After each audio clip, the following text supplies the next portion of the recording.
So we will no longer delay our session. So good afternoon to everybody. As you see, medyo aalugin tayo ngayon. So if you feel more comfortable approaching since we have a lot of space in the middle. Also, I'm told that the fans are blowing, so it might make you feel colder. So feel free to adjust. And it will also help if you're sitting with somebody because we do have activities later wherein you will need to interact. So we ask our students to interact with each other. And so I'm hoping that we are open to also be in their shoes once in a while. Right? Okay. So you are in this session, breaking barriers, ageist barriers, because we want to learn empathies on how to build stronger connections with them. Am I right that that is your goal for today's session? Okay. Other than having that in mind, can I hear from maybe one or two participants? What is your intention in attending this session? Bill, right? Sorry, what's your name? Hobbit. Hobbit, yes. I'm from St. Bridget School. Okay, hi. I have been an advisor for 2 years, and I'm looking forward, or maybe the reason why I chose these breakout sessions. I really wanted to have some connections with my students, knowing that I am an introvert, and it's a very hard for me. Thank you for sharing that. Anyone else? Bawal yung volunturo eh.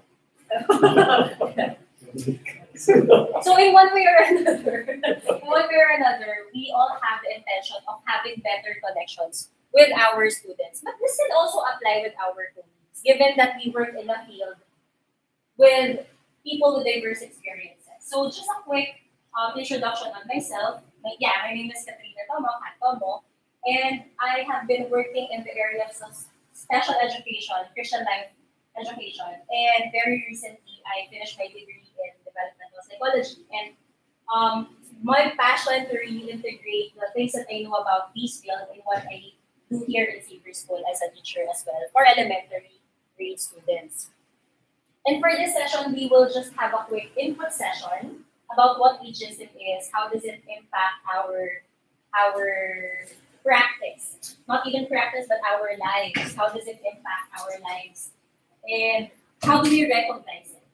It will be followed by some strategies on how to practice empathy. It sounds very simple, but in reality, it's something that sometimes it tends to be a little bit foreign to us. So we're just gonna have some practice. And of course, because you have the intention in mind with why you want to be in this session, I want everybody to go out and have some sort of action plan.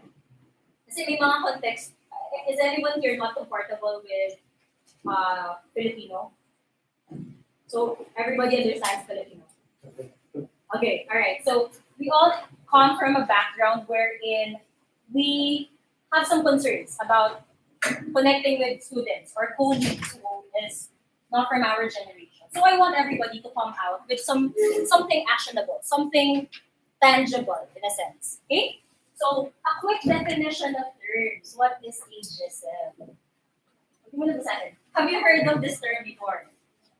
Believe it or not, it has been coined in 1969. So luma na siyang term. And I believe that once we start explaining this, it will sound very familiar. Ageism are the stereotypes, if we think, okay, prejudice, and discrimination actions that we have towards others and to ourselves based on age. You've heard of racism, ableism, anti-Semitism. It has something to do with passing on judgment because of a particular trait. Ageism is basically age. And you probably, if you search this online, it would focus highly on elderly being discriminated in society. But in reality, it includes a wide array of ages, from children, adolescents, young adolescents, and even seniors. Okay? So it's not really just about them who's experiencing this. Also our children. And I think it's very important to talk about this because we come with different experiences that we didn't know ageism pala yung tawag doon, or it falls under that category. So, I would just like to invite you to participate in a very simple activity with me. Let's try to find out the profile of this group. I'm gonna ask you to stand if you are part of the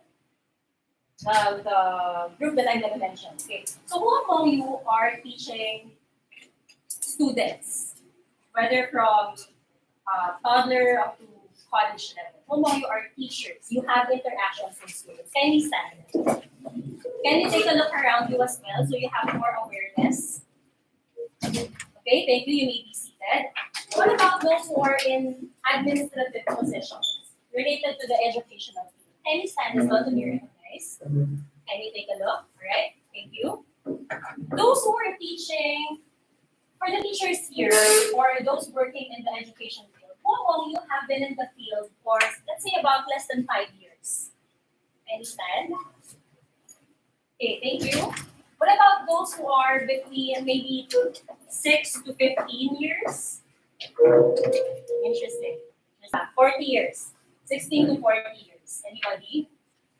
Okay, we have one. So thank you for your participation. So as you see, we come from different, we come from different places in education. We have similarities where we work, pero in terms of tagal, iba-iba rin tayo. And I'm curious to know about this because while let me just switch quickly, while we have same working field, our experiences may be very different. And this is what I want us to start with. I would like you to, for those who just came in, please do sit in front because Helen, sige na, Melody, ayan. Yun. So, please discuss with your seatmate. That's why I wanted you to sit with another person earlier. Kindly discuss with your seatmate.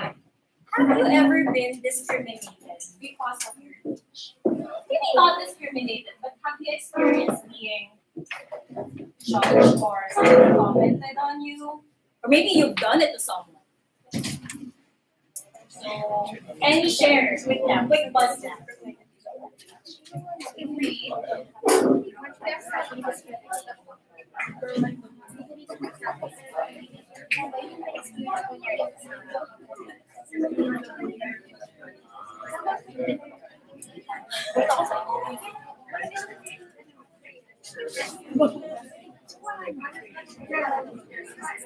Wait, sure, sorry. I'll just interrupt you a little bit. I'm picking up very interesting words, so I would like you to, let's see if the code would work. Kindly scan the code. If it doesn't work because of the resolution, try the link instead. Did it work? Okay. Yes. Okay, thank you.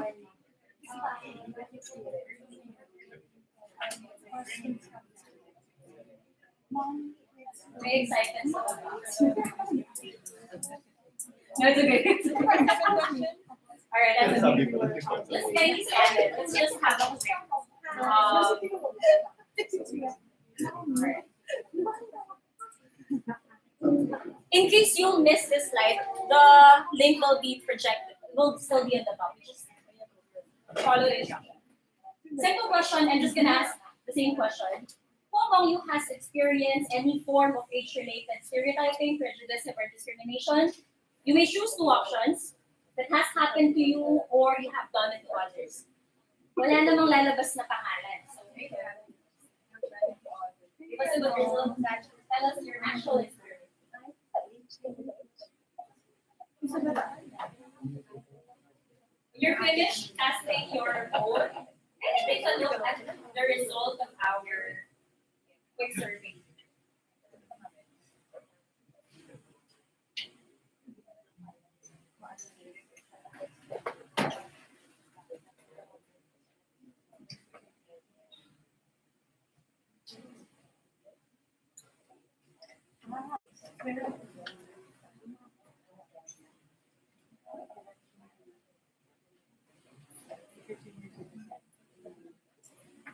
earlier, for those who just came in, earlier the activity began with getting to know the members of this group.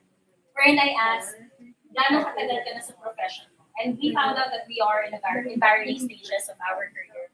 But it seems to me that a lot of us do have experiences. What does that tell us? Iba-iba tayo ng edad, pero may mga karanasan. Tayo, karamihan sa atin. What does that tell us? Despite our profession, we still encounter discrimination. Exactly. Okay. And let's make it a little bit more interesting. I'd like to hear what are some statements that were said to you, something you heard, or something that you told someone that is ageist in nature. Okay, boomer. That's one example. Ano pa ba yung pwedeng sabihan sa Pilipino? Mayon ka mayon sa edad mo. After age, something like that. I'm gonna show you the responses in a while, but try to think of your own. Kahit yung mga salitaan ng mga nanay, pwede din. Basta anything that has to do with judgment and age. Or that you are refrained from expressing yourself because it doesn't fit the age that you're supposed to be in or you're supposed to show. Let's take a look at some of the responses. I'm gonna zoom in wait, sorry about that. Okay. All right, so, sorry, over time. Bata ka lang, wala ka pang alam. You don't look like your age. Kala ko 28 ka na. Outdated. Ganyan ka na, dapat ganito ka na. You're too young to be a teacher. What does that even mean? Papunta ka pa lang, pabalik na ako. Parang common yung papunta ka pa lang. Conservative. Luma na yan. Pag may naisip pa kayo, you're not limited to one answer. Please, this session will really try to dig deep in your experiences. It doesn't have to be just about your profession. Something that you were told to you, even as a student. Anything? Di mo pa kasi kaya, bata ka pa. Maaga mag-aaral sa kanya. You're too idealistic. The way you plan to teach is not going to work. Memory gap. May gumagamit pa ba ng toddlers to describe?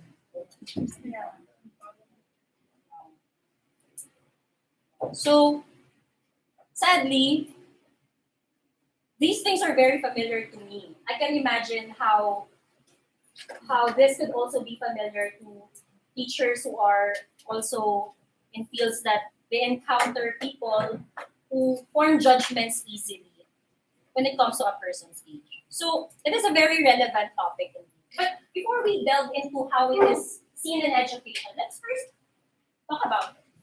Hearing the statements that were shared earlier, let's first talk about older people. It is very impactful to them in a negative light. Because if you think about it, if you're always told, ano ba yung mga sinasabi sa matatanda?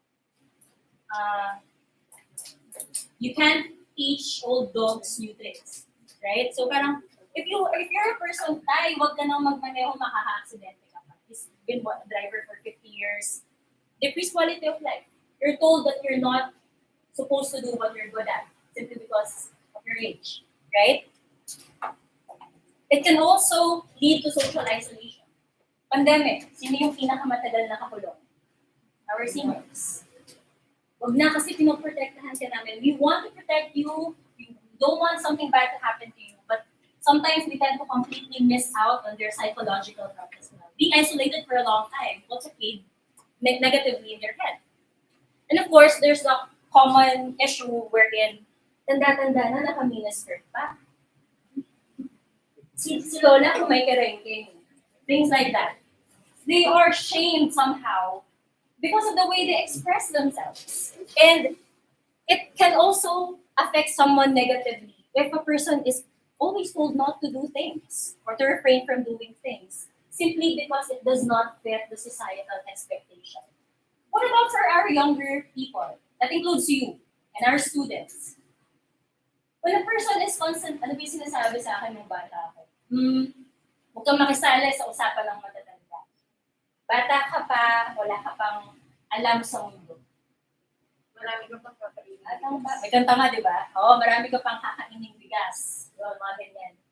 If a young person is constantly told that you're not supposed to, your skills are limited, basically yun kasi yung underlying messages, it might lead to reduced confidence.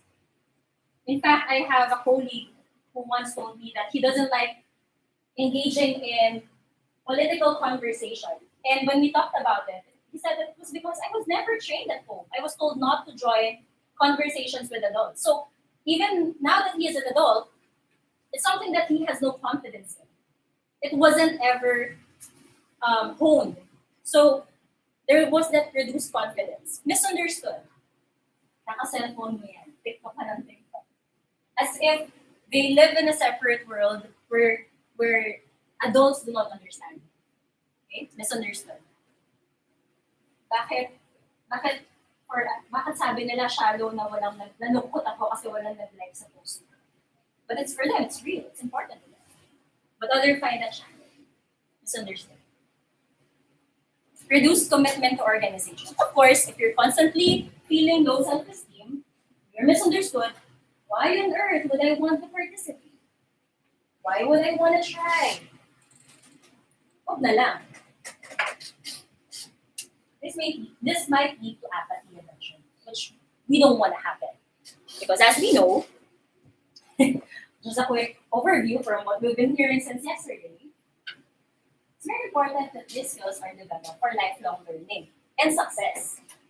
And if you think about it, the barriers to our young persons, because of ageism, it affects what dynamics or what aspects of SEL. Sige nga, bago ko kulayan, iyan niyo muna. Which one? Right? If you think about it, it's almost everything. The other two are action-oriented. But if you have poor self-awareness, you have struggling relationship skills, you have no idea what's happening around you, possibly this will also follow. Okay? So ageism, in its very core, is hurdle to SEL. That's why we're talking about this today.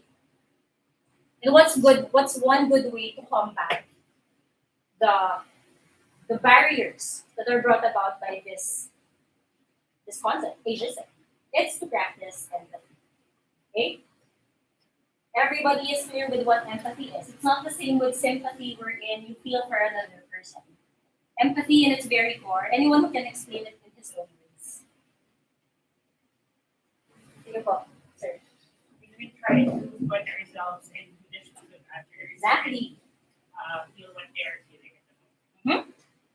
Taking in the lens of how they see the experience and be able to understand why a person responded that way because of where they're coming from. So very simple.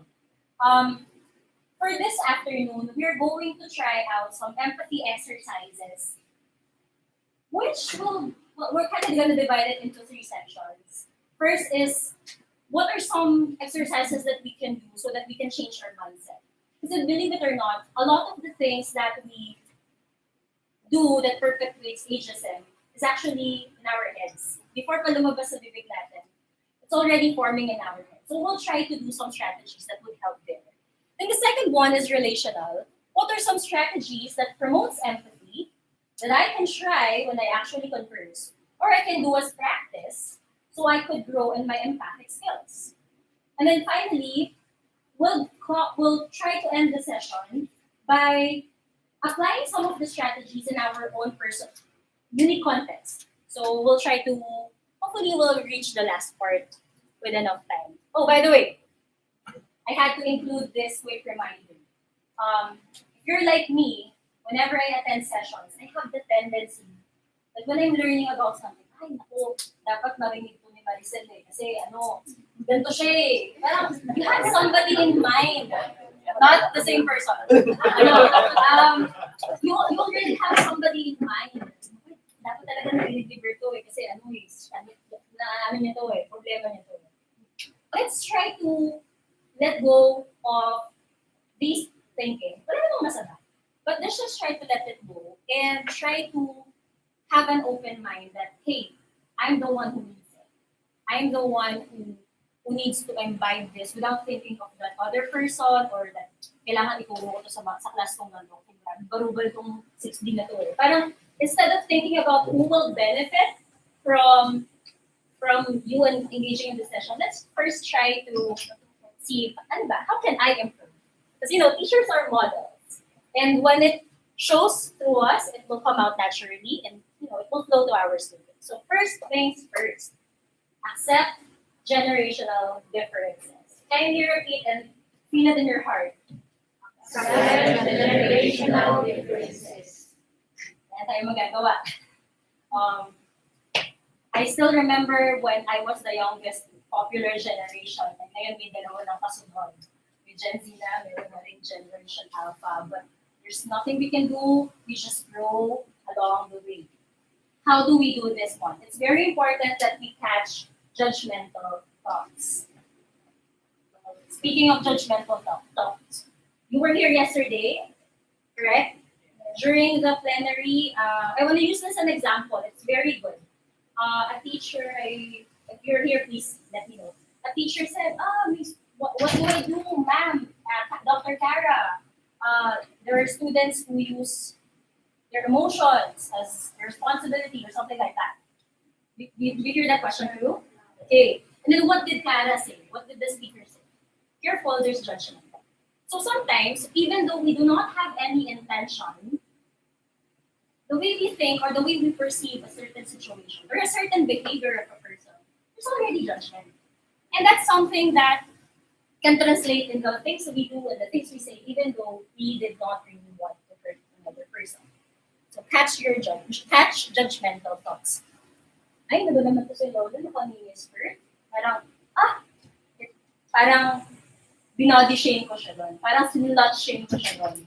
So, acknowledging that I did something would help me recognize I was not empathic when I did that. So, that's one example. Do you have anything to add? I would like this to be as interactive. Limited din yung experiences ko. So please feel free. This is a judgment-free zone. Were there thoughts that plagued you and then you kind of want to reframe it? Maybe we can help each other right now. Babalikan ko. Pero interrupt me anytime you feel like sharing. So another thing that we can do to accept generational differences is to count the positive and the negative differences. Another example raised yesterday was snowflakes daw, sensitive, overly sensitive yung mga kabataan ngayon. So one way that we could reframe that is to not only look at the negative, hindi naman talaga natin, we won't be blind with the negative differences. It's gonna be there. But it's also good to look at the positive ones. Snowflake maybe change the word to they're in touch with their emotions. And that's gonna be good because if they know what they're feeling, they can do something about it. Unlike before where we always sweep things under their own. So that's something good, right? So there will be differences and it's not always bad. Starts with that. Another example, iba na talaga ang mga kabataan ngayon. Very common, very timeless things that adults would say. I personally also say it. But a way to reframe it is, iba ang konteksto ng mga kabataan ngayon, kaya iba rin ang karanasan nila sa karanasan ko. As simple as that. No judgment. Iba eh. That's it. I don't have to like make bola. I don't have to walang winner, in short. It's different. That's it.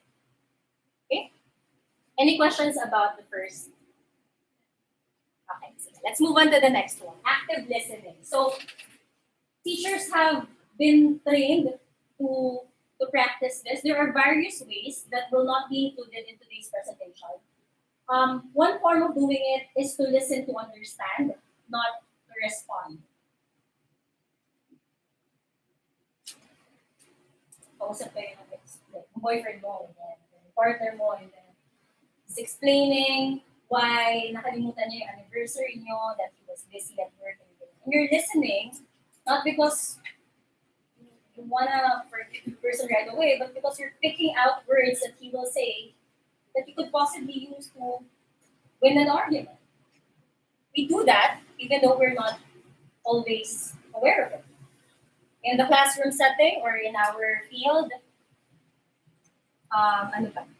Can you think of an example wherein we listen to our student and then so we sometimes have the tendency na nagsasalita pa lang siya, binubuo mo na sa utak mo what to respond. Familiar? Familiar, di ba? Parang, it's very natural for us to think that way. You're laughing because Iberians do that. You listen to our just kidding. But yes, it's our training to converse and to have these conversations. And it sometimes can be a hindrance to empathy. So it's a balance. We're looking for a balance here. Another way to practice active listening is to do the restating and paraphrasing. Ma'am, I wasn't able to submit my work because I had a panic attack last night. So, if you were the teacher, how would you acknowledge the person or the student who said that? I was not able to submit because I was having panic attacks last night. I wasn't able to. I couldn't think. Yeah, well, kindly buzz in quickly with your seatmates. How would you restate and paraphrase that so that the person will feel heard na narinig mo yung sinasabi mo? Okay, go ahead, ma'am. Common or parang relate po ko dun sa ganyang reason. Kasi yung mga students din naman na Yes, please. hindi nakakapagpasa talaga ng output because of their mental health concerns. Mhm. So, sa amin, ang practice po namin, ako pala, personally, kinakamusta ko muna yung estudyante bago ko sabihin yung feedback ko about this. So, kakamustahin muna, tapos sasabihin na parang, kaya pala hindi ka nakapagpasa ng output, ay parang iyaano mo, parang ikaw confirm mo na ganito yung naramdaman niya. Right. Pero at the end, parang sasabihin mo rin sa kanya na kailan kaya sa palagay mo, maaari ka na makapagpasa. Parang ang practice ko sa kanila, pag hindi ka nakapag-submit sa deadline na binigay ko, ikaw na ngayon ang magbigay ng deadline, na susundin mo. Pag sinabi mo yung deadline na to, make sure makapagpasa. With that, thank you, ma'am. So, to highlight, inuulit niya yung sinabi ng bata as a way of recognizing that, hey, I heard you. You said this. I heard you. Okay? I also like what ma'am said. Sorry, may I ask for your name? Jan? Okay, Janwa. Okay. Ma'am Janwa also mentioned setting realistic terms. And later we will talk about how that is done. Kasi empathy is not always about giving in what the person wants. It's actually very far from that concept. It's basically understanding so that the both of you could move forward together. So it's a give and take. Diversify perspectives. This is one tip that we would like to share with you in your practice, especially if you are in areas of literature, history, languages. Why not, to help our students become familiar with different perspectives, let's use age-diverse materials so that they could, see other perspectives other than their own. What if Noling Metangere in the perspective of Little Basilio, something like that. Yung mga ganon. Or you ask them to create media through the eyes of another character that is of a different age. Okay?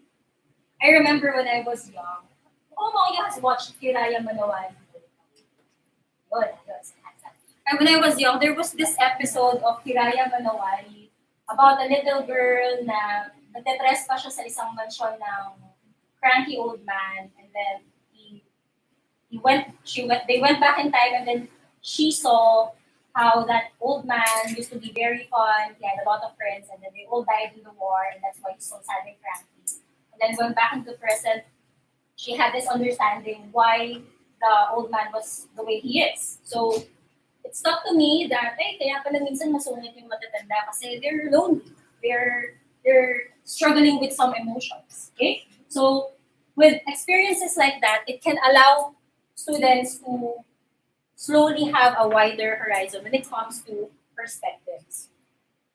Okay, one exercise that Xavier School loves doing very much is doing the empathy map. And as a CLE teacher, as a formator, we utilize this method to help our students understand a person or let's say earthquake victims or whoever we want them to identify with and they have no idea because their experiences are very different. We use this strategy. Have you used the empathy map before? The strategy before? Can I see a show of hands of those who are encountering this for the first time? Alright, so it's very fun actually. But we're just going through.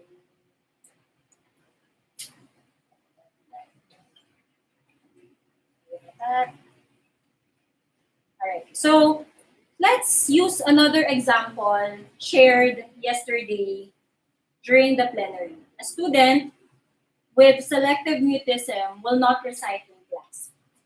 So naturally, as a teacher, we have an administrative hat. That's why yesterday, the things that we heard about were what?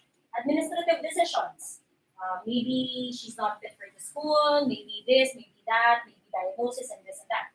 But practicing our skill for today, which is empathy, let's try to imagine what it's like to be in this student's shoes. So let's try to imagine what could she have seen, hear, feel, and okay, isa. Say dapat pero mute nga siya. So, sige, say pa din. Say or think.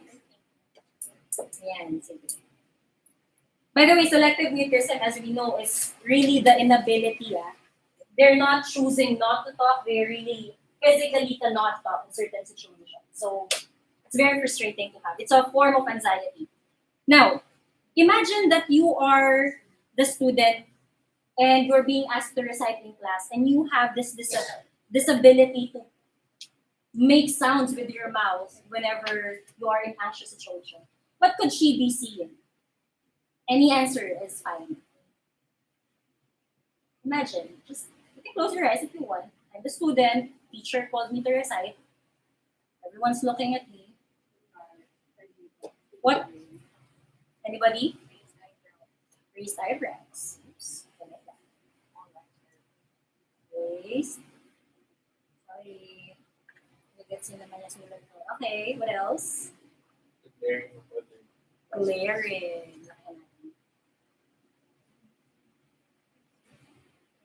What else? What else could she be seeing?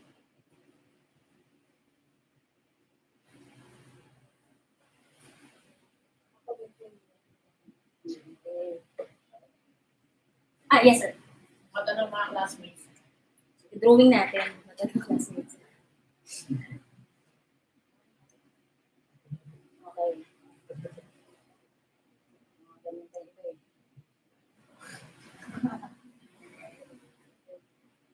Okay? Baka nga si teacher.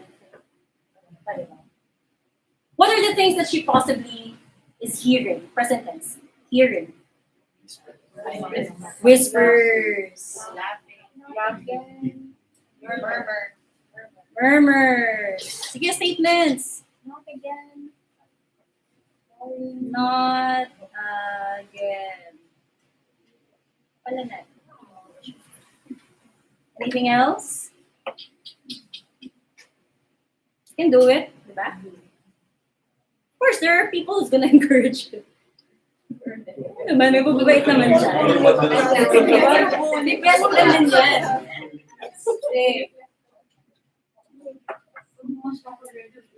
Okay, so, nakilala ako. Say.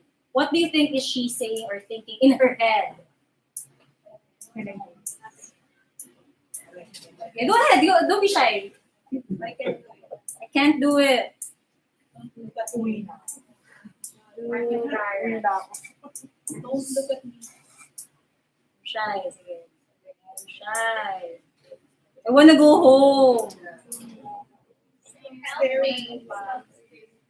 Stop. Staring at me. Stop staring.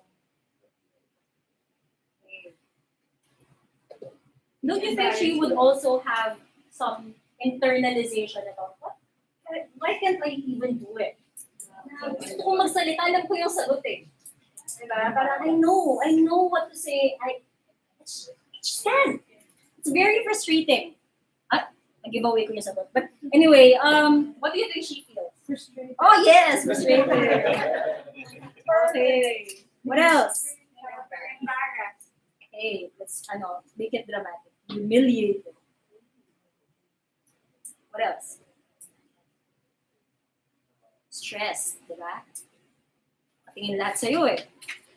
So, you can continue doing this with your students by yourself. I don't know why the screen is compressed. Ang lawak niya sa akin. But anyway, you look at it again. You can focus on each one.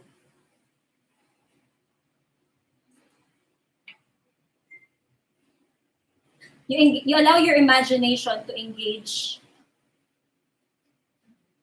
in your hearts. Allow yourself to feel it. And all of a sudden, it makes more sense. It makes more sense why a lot of the times having an administrative decision will not always work. You can't fight with feelings. You can't fight with feelings. It's not that easy all the time.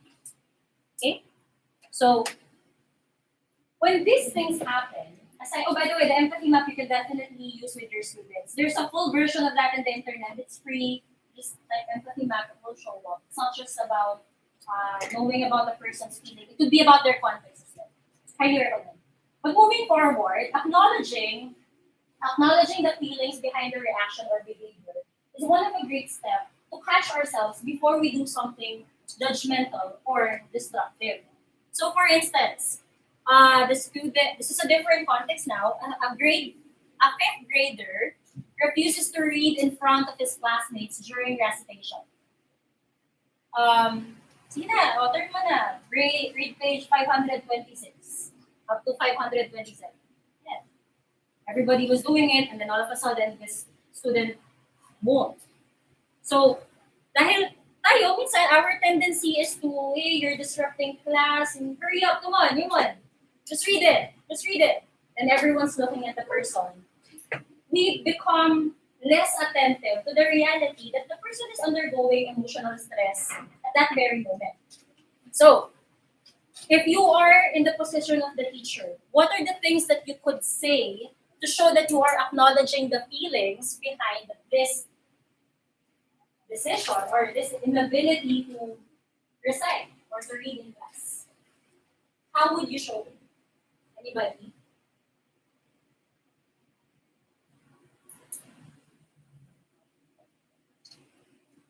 Yes, sir. Go ahead.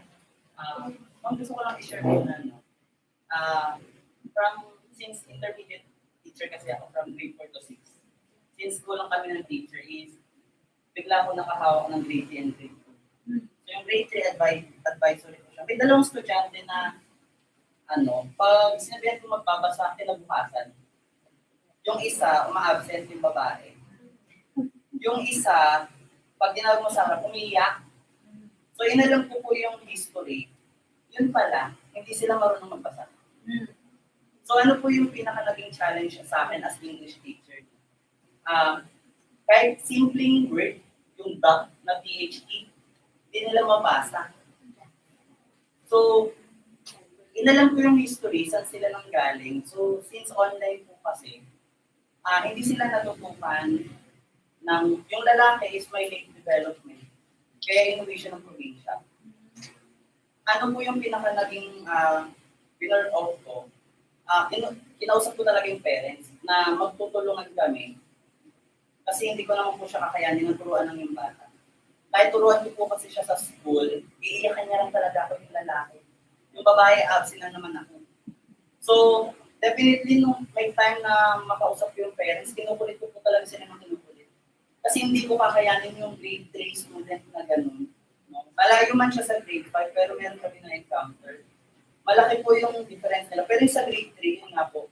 So, ang kagandahan naman po kahit pa paano, nung kinulit yung parents, nakakabasa na lalo yung babae. Malaki yung development. Ano po yung, bakit ko siya ganun? Tinignan ko kasi nung nag-reflect din ako, nung panahon ba ng grade 3 ako is sobrang talino ko na. Baka kasi yung grade 3 din ako, may possibility na ganun din ako. So malaking bagay po kasi naging factor nun sa akin. Kaya nung inalam ko talaga, malaking changes sa kanila, lalo dun sa babae. Sa lalaki, medyo talagang siya yung pinaka-lead sa klase. So sa 23, siya yung pinaka-pang 23 talaga. Pero yun nga, nakakatuwa kasi nagkaroon ng development ko kaunti. Thank you, sir. Ang ganda. First, ano ba ako nung nasa posisyon na yun? When I was my grade 3, what was I? Highlight. Second, what is the context behind this reaction? Actually, you made a good point. I should have included that. Before you can actually acknowledge the feeling, let's first try to think, where is this person coming from? Sir went the extra mile to look for the history, the educational history. In situations, nga, what if hindi siya marunong magbasa kaya ayaw niya magbasa? Acknowledge the feelings. You look like you're overwhelmed right now. Parang kinakabahan ka. Instead of saying, ayaw mo sumunod, hindi ka nakikinig sa akin, hindi mo sinusunod si teacher. Parang kinakabahan ka, kaya hindi ka makapagsalita. Sige, mamaya usap tayo. And then you move on. Okay? So that's one way to do it. Perspective turn-taking or role play. You can present with your students or with your colleagues. You feel confident training, engaging in a training session with them. Have situations that has happened in your school that highlights the generational gap between the teachers and the students. Students passed on around a meme photo of a colleague of yours. And the meme was embarrassing or insulting to the teacher because sabi nila, nakalagay doon Jurassic. Ganyan. Hindi siya marunong sa Zoom, hirap siya nung online class, lagi siyang nababag, nasusumbong. So, he was being made fun of. So, for this exercise, what could happen here is that the students, the teacher and the students can sit together and then they would exchange hats. And then they would do the empathy map, but verbal. Parang, okay, I am the older teacher. When I saw the meme, I was embarrassed. I felt like I didn't understand what a meme is. Is this meme? Ano ba? Parang it's something that confused me. Okay, so by doing this exercise, you put them on the spot to really try to use their cognitive skills, their critical skills to put themselves in the position of another person. Because a lot of times, you can switch it off if it's bothering you. A lot of times, it can be, hey, my experience is true for me. I'm irritated with how he cannot teach us well in class. That's why I laughed with the students who passed on with me. But pulling them out, of course with an agreement, pulling them out from that perspective and making them sit on another person's perspective will definitely help widen their horizon. Are there other experiences in your own setting wherein there is a need to address some generational differences? It's an actual question in case you want to share with the group. We will try to help each other in a while when we do our action plan. Maybe colleague to colleague, you experience co-teachers asking for a younger co-teacher's help to do technological tasks. iPad na lang ng iPad yung lesson plan natin. Yun ang mga huwag na muna ng iPad. We're designing. So this can actually work as well with these people. Okay? This is something very common for teachers. We reward good behaviors, but very awkward to do when we're an adult and acknowledging person's emotional skills or social emotional skills. However, it's necessary. So if a student is able to perform empathy skills like teacher,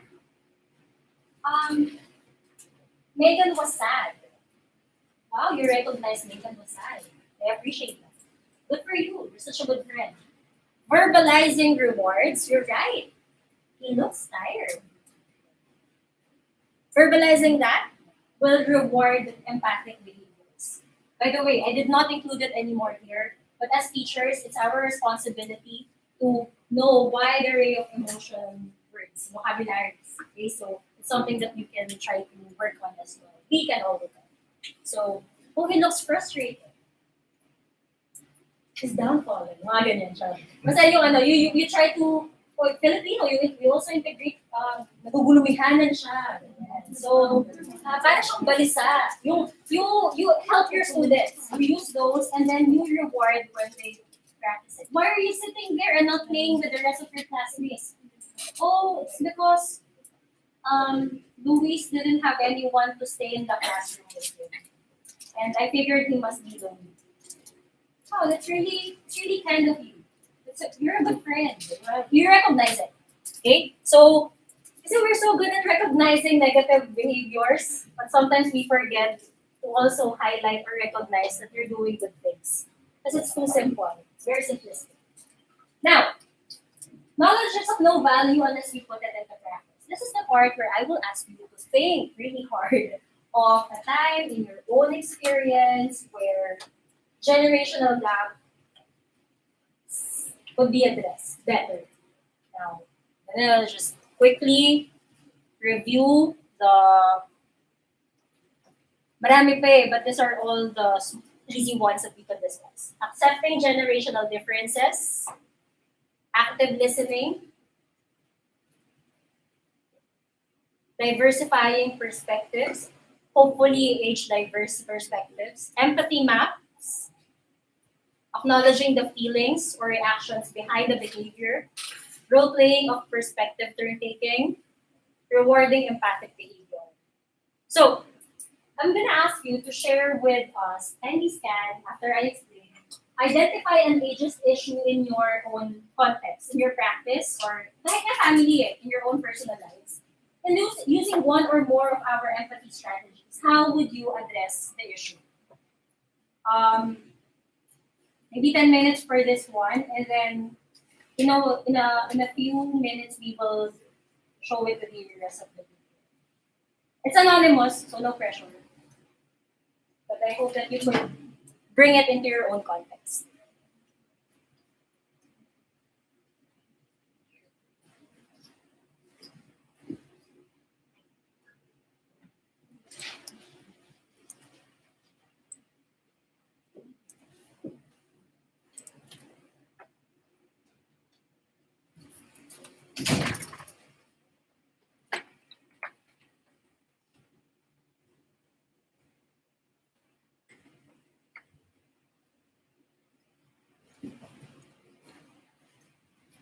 There is an example there already. You may use the template, but basically it's just what's the problem, what's your solution. Ganun lang naman siya. You may also click the like icon to support and to read the other examples. Okay, let me show the link for those who are having a hard time. Excuse me, I will just switch screens. The link is, what's my link?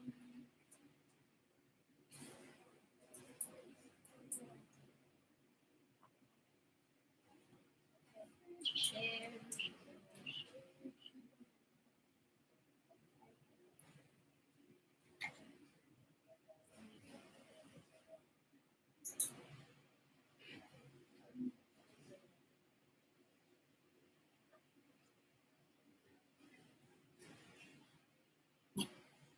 live editing.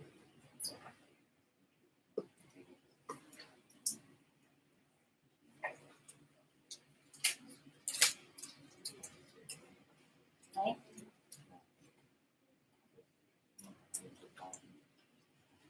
Haba pala, sige. Never mind.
A lot of the times, it's not about resolving the problem you have. It's about responding more empathically. So we have to be comfortable with the reality that there's no resolution all the time.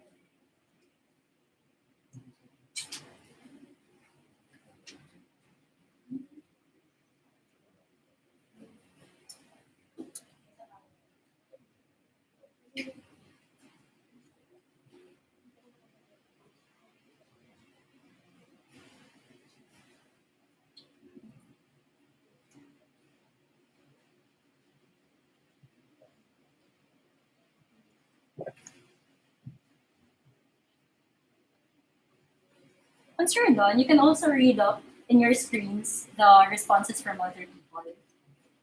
Tapos reacts kayo para makiligin sila, may nag-like.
There are quite a number of entries about working with more experienced teachers.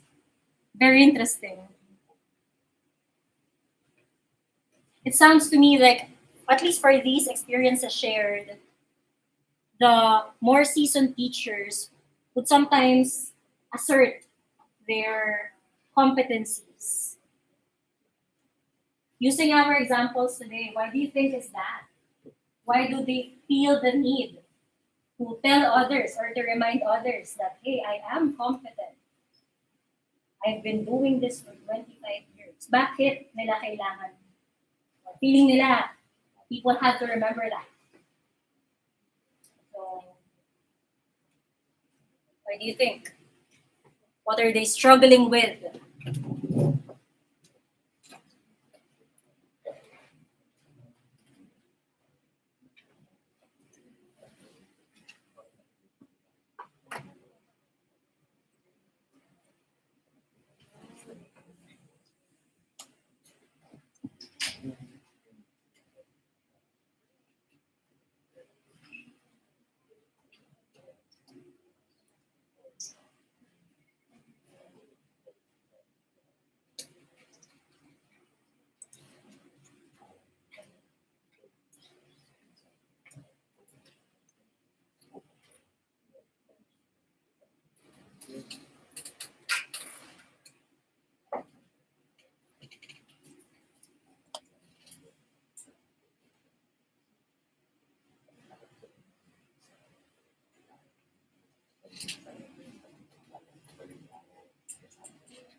How could we use what we learned today, the strategies that we learned today, how could we use to get through students who are deliberately disrupting classes, right? Of course, it starts with, saan ba sila galing? Why do they feel the need to disrupt classes? And then second, how do I help them practice more empathy towards the classmates who are being disrupted, the teacher? How?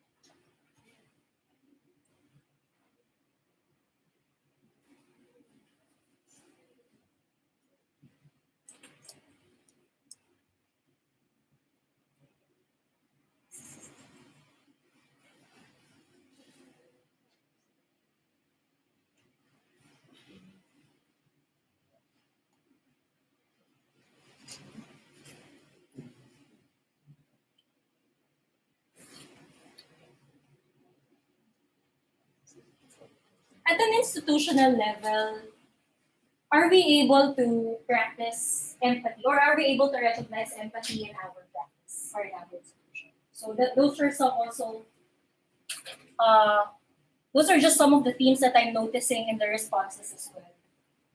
I just remember that here in Xavier School, there's one study that was conducted very recently wherein students were asked to participate to share how they perceive Christian life education so that we could incorporate their perspective in the planning of how we deliver the curriculum. So going into the having some sort of extra steps in order to understand how the students perceive the experience. We have the tendency, or at least I have the tendency to want to just pass on what I think is good for others. But maybe once in a while, it's good also to step back and to step into their shoes and say, I wonder how they see me as a teacher. How do they see my content? Those things. Those are just some examples of institutional levels, revising curriculum on while incorporating the student experience.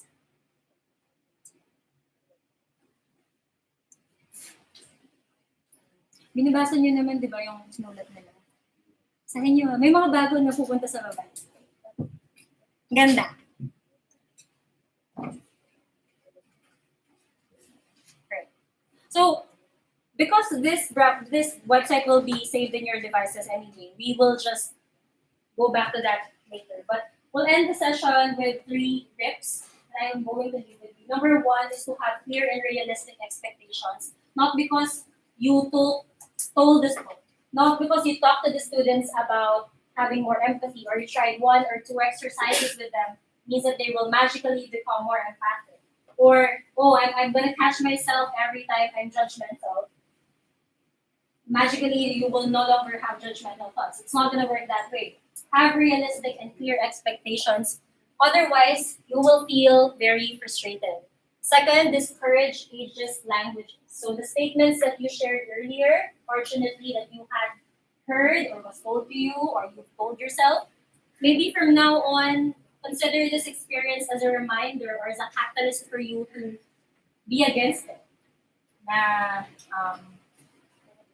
ano ba, yung may joke, na tanda-tanda, na ano ka millennial, yung mga ganyan, parang, maybe we don't laugh at those jokes anymore. Not because we're trying to be sensitive and overreactive, but because we know that it's not okay, right? And we're not just gonna stand and let these things happen. We're not gonna completely go ballistic about it, but maybe do not entertain it as much anymore. So we can discourage that. In our classrooms, is it a safe space for repeaters, for older students, or those who held back a year or 2 and are joining grade levels with much younger classmates?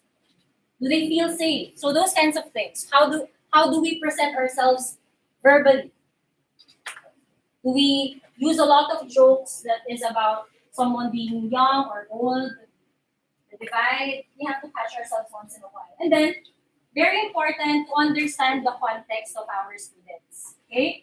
Especially the generation that I think from kinder up to grade 4, extended to grade 6, a lot of their formative years are spent online. They are not like the previous grade levels that we handled.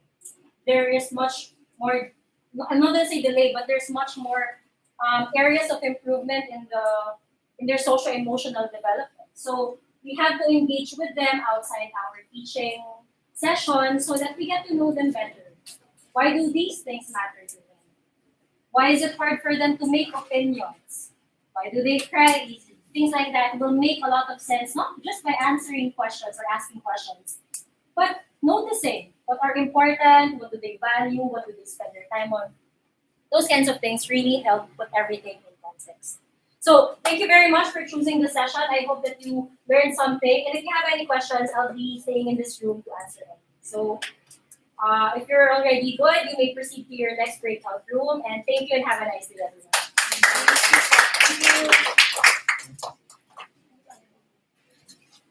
Hello. Alam mo ba to? Ha?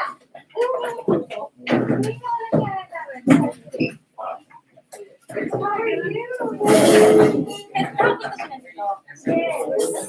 I'm sorry. Yes. Oh, sure. Why not?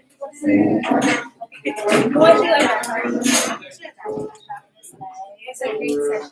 Well, thank you. What are you from that? Jubilee. Jubilee.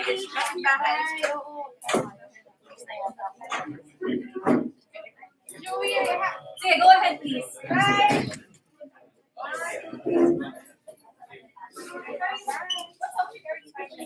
Senior high school. Senior high school. I hope the session was helpful. Yes, super.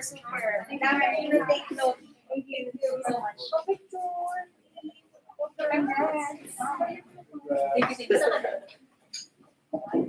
Next week, big session, guys. I'm using the lead. I would have. Saan pala siya? Where? Tagal, 1, 2, 3. Wait lang. 1, ay, parang. Okay. Hindi kayo. 1, 2, Bakit kasi yung kasama kasi yung air purifier eh. Bye! Thank you! Mama, nalito tayo. Hello, teachers. We'll start in a few minutes.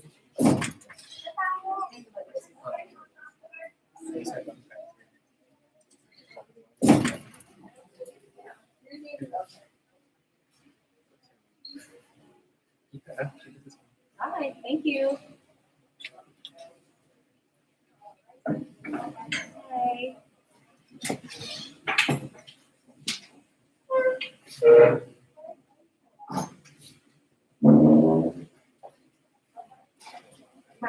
Yes, go ahead, please. I would set up here. For 5 each. 5 each. I have another one. Let me check with.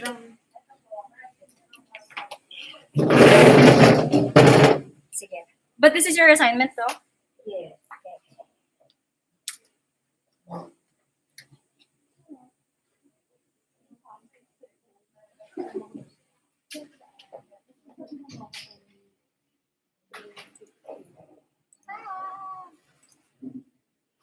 Sorry, and sorry.